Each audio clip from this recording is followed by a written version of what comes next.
মৰমৰ ছাত্ৰ-ছাত্ৰীসকল, digital school আসামলৈ তোমালোকক স্বাগতম জনাইছো। আজি মই তোমালোকক পঢ়ুৱাম ক্লাছ 6ৰ অসমীয়া। ক্লাছ 6ৰ অসমীয়া তোমালোকৰ নতুন কিতাপ আহিছে। এই নতুন কিতাপৰ আজি আমি পাঠ নম্বৰ 1টো আলোচনা কৰিম। পাঠ নম্বৰ 1 কি আছে? আমাৰ দেশ। আমাৰ দেশৰ বিষয়ে আছে আৰু আমাৰ দেশ এটা কি হয়? কবিতা হয়। প্ৰথমতে তোমালোকক কবিতা দিছে। কবিতা পঢ়ি আমাৰ সকলোৰে ভাল লাগে, হয়নে? আহা এতিয়া কবিতা আবৃত্তি কৰিম। আৰু এতিয়ালৈকে যদি আমাৰ চেনেলটো ছাবস্ক্ৰাইব কৰা নাই তেনেহলে এতিয়াই ছাবস্ক্ৰাইব কৰি লোৱা। আমাৰ দেশৰ মুকুট মূৰৰ হিমালয় গিৰিৰাজ, 6 ঋতু আহি আলফুল কৰি পিন্দাই অপূৰ্ব সাজ, পাটকায়ে মেলে কলা চুলি তাৰি অৰুণ উদয় তাত, লুইতে পখালি চৰণ দুখনি দিয়ে ৰিহাখনি গাত, শুকুলা পাতৰ ৰিহা মেখেলাই জেউতি চৰাই গাৰ, কুল কুল কৰি আহে জান জুৰি লয় হাতে খৰি হাড়, ভবিছে বুকুত খাচীয়া পৰ্বত বৈছে অমৃত ধাৰা, আৰু কত গিৰি আছে সভা কৰি আচলত নাচে তৰা। আমাৰ দেশৰ ৰূপ মনোহৰ তাৰ যে উপমা নাই, অসমা সুষমা মুনি মনোৰমা আমাৰ চেনেহী আই, নানা গুণ গান সুমধুৰ নাম পুৰাণত ভাৰত দেৱভূমি বুলি, আমাৰ দেশেই জিলিকিছে জগতত, শুদ্ধ মনচিত্তে ৰূপে ৰসে গীতে ধনে ধানে পুষ্পে ভৰা, স্বৰ্গত অধিক আমাৰ দেশেই সৃষ্টি পাতনিৰে পৰা, নুগুছে হেঁপাহ চাও চকু ভৰি ভুৱন মোহিনী বেশ, অসম অসম ধনৰ অসম জননী আমাৰ দেশ। কবি কোন হয়? অতুল চন্দ্ৰ হাজৰিকা। অতুল চন্দ্ৰ হাজৰিকাই এই কবিতাটো লিখিছে। কবিতাটো তোমালোকে মুখস্থ কৰিবা 8 শাৰী। এতিয়া পাঠভিত্তিক যিখিনি তোমালোকৰ কুৱেশ্যন এনচাৰ আছে সেইখিনি আলোচনা কৰিম। এই কবিতাৰ যিখিনি পাঠভিত্তিক প্ৰশ্নোত্তৰ, ক নম্বৰ কি আছে? কবিতাটোত আমাৰ দেশৰ মূৰৰ মুকুট বুলি কাৰ কথা কৈছে? এনচাৰ কি হ'ব? হিমালয়ৰ কথা কৈছে। তোমালোকে এক্সামত মিলাই লিখিব পাৰা, এটা ৱাৰ্ডৰ ভিতৰতো লিখিব পাৰা। কবিয়ে আমাৰ দেশক দেৱভূমিৰ লগত কিয় তুলনা কৰিছে? পুৰাণ মহাভাৰতত আমাৰ দেশখনক দেৱভূমি ৰূপে বৰ্ণনা কৰাৰ বাবে। 3 নম্বৰ প্ৰশ্নকেইটাৰ উত্তৰ লিখা। কবিয়ে কোন ঠাইত অৰুণ উদয় হয় বুলি উল্লেখ কৰিছে? পাটকাই পৰ্বতত। কবিয়ে অমৃত ধাৰা ক'ত বৈছে বুলি কৈছে? খাচীয়া পৰ্বতত। কিহে অসমী আইৰ গাৰ জেউতি চৰাই? শুকুলা পাতৰ ৰিহা মেখেলাই। দেৱভূমি বুলি কবিয়ে কোনখন ঠাইৰ কথা কৈছে? ভাৰতবৰ্ষ, আমাৰ দেশৰ কথা কৈছে। কবিয়ে অসমী আইক কিহৰ হাতখৰি পিন্ধা বুলি কৈছে? জান-জুৰি। কবিয়ে আমাৰ দেশখনক কি কি কাৰণত স্বৰ্গতকৈ অধিক বুলি কৈছে? আনচাৰ কি হ'ব? কবিয়ে কৈছে যে আমাৰ দেশখন ৰূপে ৰসে গীতে ভৰপূৰ, ধনে ধানে পুষ্পে সমৃদ্ধ, প্ৰাকৃতিক সৌন্দৰ্য হিমালয় নদী পৰ্বত আদিৰে ভৰা, সেয়েহে ই স্বৰ্গতকৈ অধিক ধুনীয়া। কবিতাৰ আধাৰত উত্তৰ দিয়া। কবিতাৰ আধাৰত উত্তৰ লিখিব কৈছে। ক নম্বৰ কি আছে? কলা চুলিতাৰি কোনে মেলে বুলি কৈছে? কলা চুলিতাৰি পাটকাই পৰ্বতে মেলে বুলি কৈছে। এনেকৈ লিখিব পাৰা, নহলে পাটকাই পৰ্বতে লিখিব পাৰা। লুইতে কাৰ চৰণ দুখনি পখালি দিয়ে বুলি কৈছে? লুইতে অসমী আইৰ চৰণ দুখনি পখালি দিয়ে বুলি কৈছে। ৰিহাখনি বুলি কিহৰ কথা কৈছে? নদীৰ পৰা সৃষ্টি হোৱা উৰ্বৰা ভূমি বা সৌন্দৰ্য। ইয়াত কিছুমান শব্দ দিছে, এই শব্দবিলাকৰ তোমালোকৰ সমাৰ্থক শব্দ লিখিব লাগে। তোমালোকে সমাৰ্থক শব্দ মানে কি বুজি পোৱা নে? যিবোৰ শব্দ মানে একে অৰ্থ থকা আৰু শব্দবিলাকে হ'ল কি? সমাৰ্থক শব্দ। অৰুণ, অৰুণৰ আৰু মানে একে অৰ্থ থকা শব্দ আছে। ৰক্তিম, ৰঙা, সূৰ্য, দিনকৰ, আদিত্য। গিৰি, পৰ্বত, শৈল, শিখৰ, অচল, উদৰ। জননী, মাতৃ, মা, আম্বা, জন্মদাত্ৰী। ভৱন, গড়, গৃহ, নিলয়, আলয়। সাজ, পোছাক, পৰিচ্ছদ, বস্ত্ৰ। বাক্য ৰচনা কৰা। বাক্য ৰচনা কৰিব লাগে। কিছুমান শব্দ দিছে, শব্দবিলাক দি তোমালোকে বাক্য ৰচনা কৰিব লাগে। অপূৰ্ব মানে অসমৰ প্ৰাকৃতিক সৌন্দৰ্য অপূৰ্ব, বহুত সহজ হয়। উদয় পূব দিশত সূৰ্য উদয় হৈছে।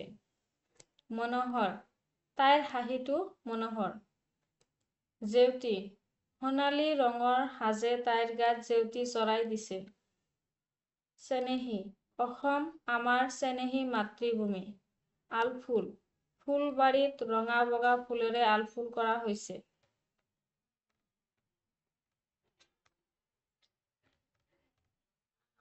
পূব দিশত সূৰ্য উদয় হয় বুলিও লিখিব পাৰা। পূব দিশত সূৰ্য উদয় হয়, হৈছেতকৈ হয় দিলে ভাল হ'ব। কবিতাটোত বৰ্ণিত দেশৰ নাম কি? কবিতাটোত বৰ্ণিত দেশৰ নাম হ'ল ভাৰত। এইখিনি হ'ল তোমালোকৰ MCQ। এই কবিতাৰ লগত জড়িত যিবোৰ MCQ হ'ব শৰ্ট কুৱেশ্যন এনচাৰ যদি দিয়ে তোমালোকক, এইবোৰ হ'ল সেই MCQ বেছড যিখিনি। ভাৰত, কবিতা অনুসৰি অসম ভাৰতৰ কোন দিশত অৱস্থিত? দক্ষিণ পশ্চিম, উত্তৰ পূব, মধ্য পশ্চিম। শুদ্ধ উত্তৰ হ'ব উত্তৰ পূব। কুৱেশ্যন নম্বৰ 3, কবিতাটোত দেশৰ মুকুট বুলি কাক কোৱা হৈছে? খাচী পৰ্বত, হিমালয়, ব্ৰহ্মপুত্ৰ, পাটকাই পৰ্বত। শুদ্ধ উত্তৰ হ'ব হিমালয়। হিমালয়ক মুকুট বুলি কৈছে। কবিতাটোত দেশখনক সজোৱা কেইটা ঋতুৰ কথা উল্লেখ কৰা হৈছে? আমাৰ ঋতু কেইটা হয়? 6টা। তো কবিতাটোত তাকে কোৱা হৈছে 6টা ঋতুৰ কথা কৈছে। কবিতাটোত পাটকাই পৰ্বতমালাই কি প্ৰতিনিধিত্ব কৰে? পাটকাই পৰ্বতমালাই চুলি প্ৰতিনিধিত্ব কৰে। কবিতাটোত দেশৰ ভৰি ধোৱা নদীখন কোনটো? ভৰি ধোৱা নদী কোনটো হয়? গংগা, ব্ৰহ্মপুত্ৰ, যমুনা, গোদাবৰী। শুদ্ধ উত্তৰ হ'ব খ নম্বৰ ব্ৰহ্মপুত্ৰ। দেশৰ ঘাৰ ৰিহা মেখেলাৰ ধৰে কিহে সজায়? শুকুলা পাত, সেউজীয়া পথাৰ, বৰফৰ পৰ্বত, নীলা নদী। শুদ্ধ উত্তৰ হ'ব শুকুলা পাত। কবিতাটোত অমৃত ধাৰৰ দৰে বৈ থকা বুলি কি বৰ্ণনা কৰা হৈছে? ব্ৰহ্মপুত্ৰ, খাচী পৰ্বত, হিমালয় নদী, পাটকাই নৈ। শুদ্ধ উত্তৰ হ'ব কবিতাটোত অমৃত ধাৰৰ দৰে বৈ থকা বুলি কোৱা হৈছে খাচী পৰ্বত। কবিতাটোত অসমক কি বুলি কোৱা হৈছে?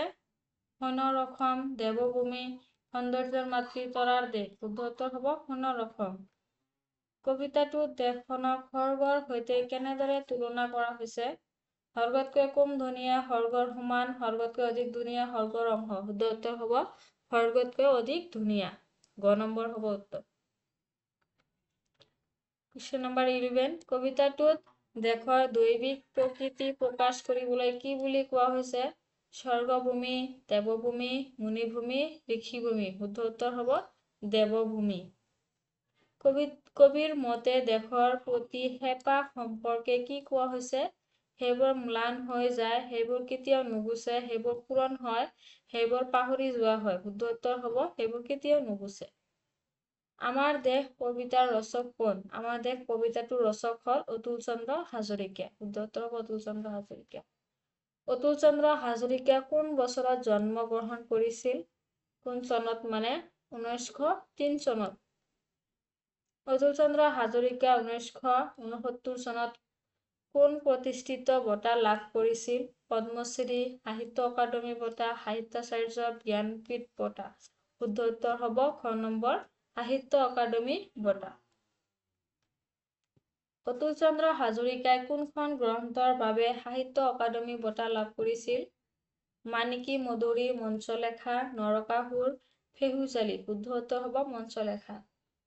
1982 চনত অসম সাহিত্য সভাই অতুল চন্দ্ৰ হাজৰিকাক কোন উপাধিৰে সন্মানিত কৰিছিল? সাহিত্যাচাৰ্য, পদ্মশ্ৰী, কবিৰাজ, নাট্যাচাৰ্য। শুদ্ধ উত্তৰ হ'ব সাহিত্যাচাৰ্য।